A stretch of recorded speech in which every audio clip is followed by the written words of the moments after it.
Il n'y a pas que l'enjeu des métropoles, mais il y a tout l'enjeu des autres villes qui ont été vidées, souvent, des petites villes, qui ont été vidées dans leur attractivité, précisément parce qu'il y avait un grand système de métropolisation. Donc là, il y a un jeu de dialectique intéressant à mettre en place demain entre les grandes villes et puis tout le territoire sur lequel sont ces grandes villes.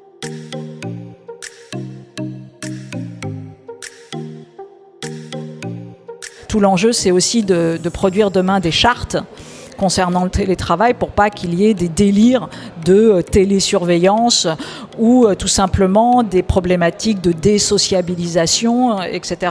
Il y a des nouvelles pénibilités, c'est pas simple, hein, les outils manquent encore un peu de robustesse et donc il y a toujours un coût caché de l'appropriation sociale d'une technique. Et ce coût caché, c'est des heures d'enseignement, d'accompagnement, c'est des lieux où vous pouvez aller voir quelqu'un d'humain et qui va vous permettre de tout simplement comprendre et de monter en gamme dans votre usage.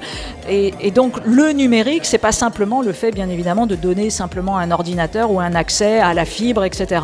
Là, je dirais que c'est le minimum, mais tout commence. Et en l'occurrence, dans cette acculturation numérique, on est encore trop faible. Il y a trop peu d'endroits où on peut se former de façon continuelle, qualitative à tous ces outils. Et donc là, de fait, si on ne fait pas ça, la fracture numérique, elle se renforce énormément.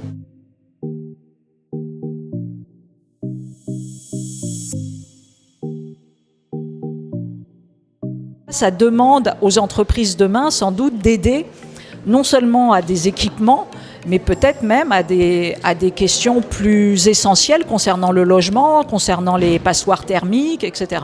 Donc, en fait, l'usage téléprésentiel va très certainement transformer et le travail et en fait la vie quotidienne.